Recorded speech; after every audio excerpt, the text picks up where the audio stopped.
Bom, mais um vídeo sobre a tabela periódica, hoje falando sobre o histórico da tabela, a tabela atual e uma rápida revisão do que nós vimos até agora. Antes de chegar à tabela periódica que nós conhecemos, que a gente conhece na literatura, houveram outras versões como as tríades e o parafuso telúrico.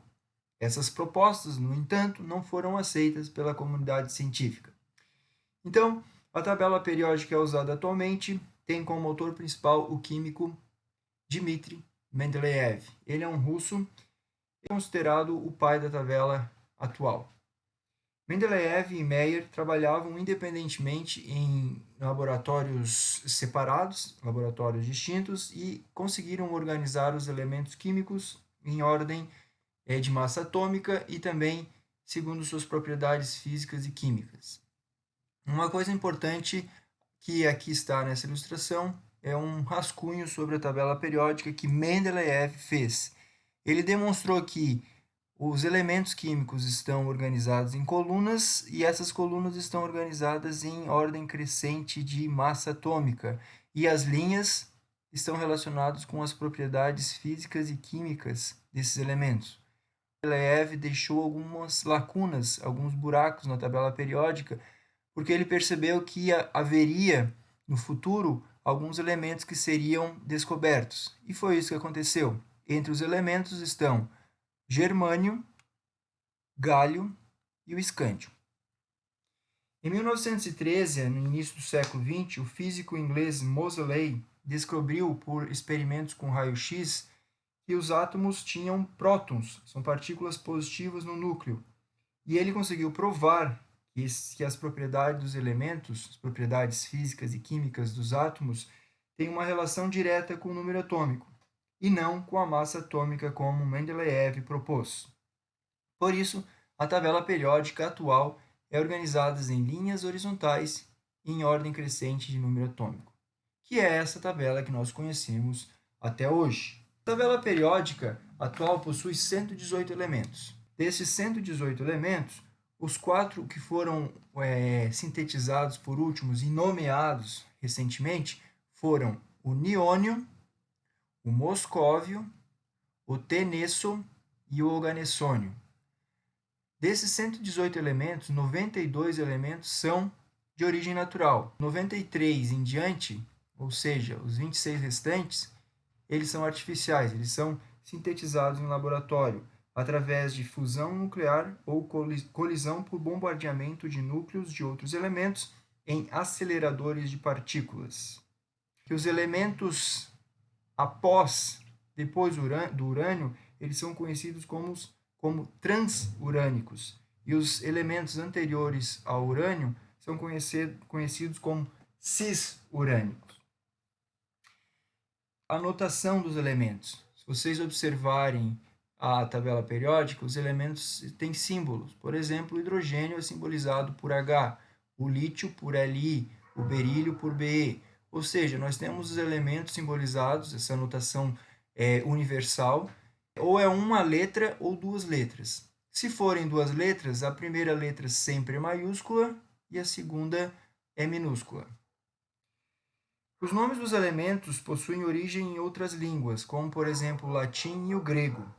Alguns exemplos desses elementos posso enfatizar aqui. O sódio tem como símbolo o Na, porque ele vem do latim natrium.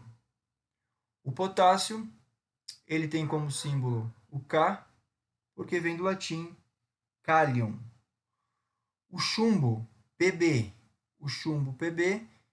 ele vem do latim plumbum. O enxofre é S, porque vem do latim sulfuro. O fósforo, símbolo P, porque vem da língua grega fósforos, entre outros.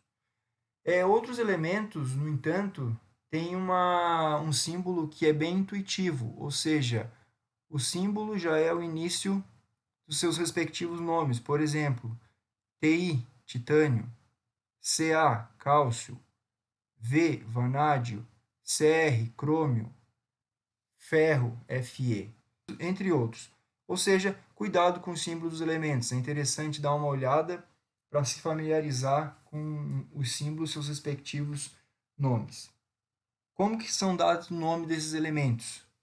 Pode ser de origem em relação ao local de descoberta, como por exemplo o frâncio, que foi descoberto na França, homenagem a algum cientista, como por exemplo o elemento Md, cujo nome é Mendelévio, que é homenagem ao pai da tabela periódica, o Dmitri Mendeleev, e também lembram algum planeta, como Neptúnio, cujo símbolo é Np, que lembra o planeta Netuno. Em relação aos estados físicos dos elementos na tabela periódica, em relação à temperatura ambiente, alguns elementos são gases à temperatura ambiente.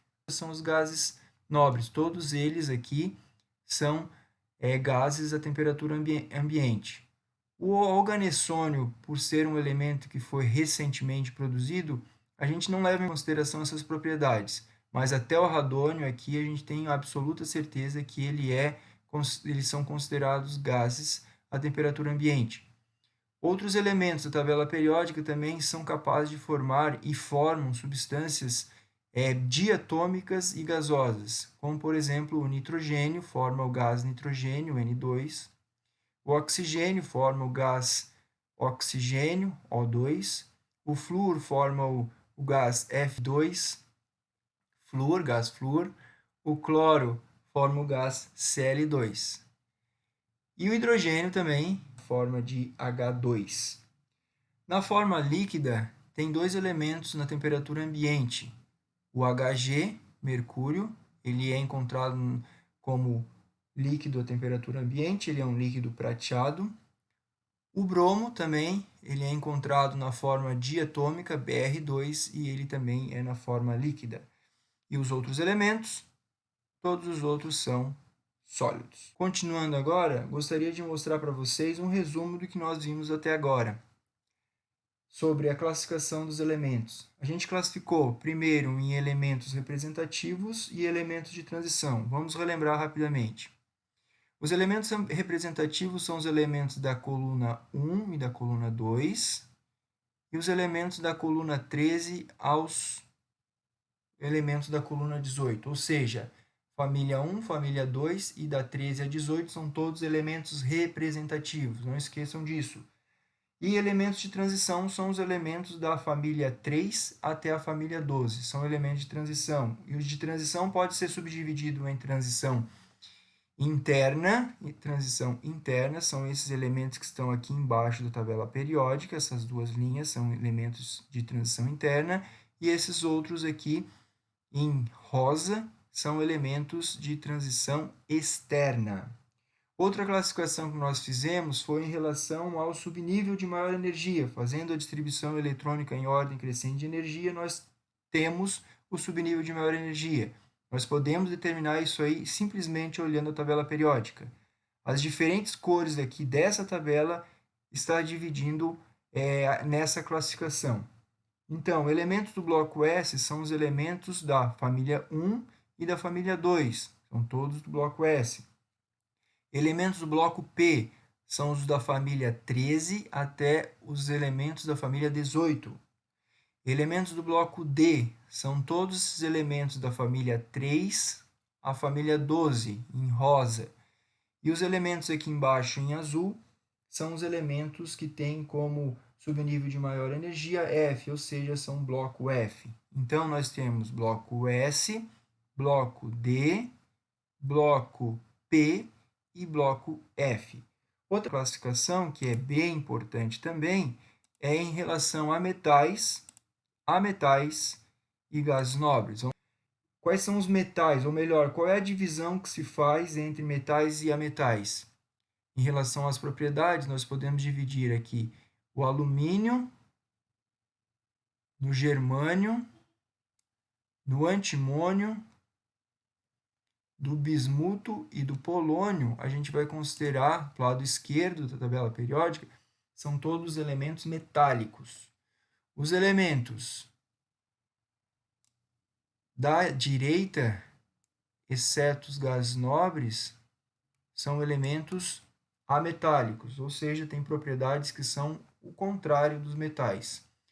Então, nós temos aqui, resumindo, metais, a maioria dos elementos são metais, têm propriedades de metais, têm tendência em perder elétrons, conduzem eletricidade, conduzem calor, têm brilho, e ao contrário dos ametais que não possuem brilho, não conduzem eletricidade e têm tendência em receber elétrons. E os gases nobres aqui, que são gases a temperatura ambiente, e não esquecendo aqui o hidrogênio, que ele fica fora da tabela periódica em relação a essa classificação.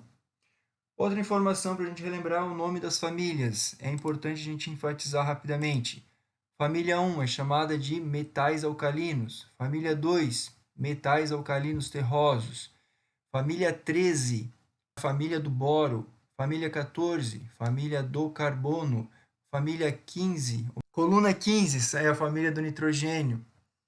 Coluna 16 são os calcogênios. A 17 são os halogênios e a 18 são os gases nobres. Também lembrando que essas duas linhas aqui também têm nome. A primeira linha é a série dos lantanídeos. Começa pelo lantânio, então são a série dos lantanídeos. Embaixo nós temos a série dos actinídeos. Terras raras. Quem são os metais de terras raras? São os elementos escândio, ítrio e também a série dos lantanídeos. É isso aí, pessoal. Nas próximas aulas a gente continua sobre tabela periódica, falando sobre propriedades periódicas. Até a próxima.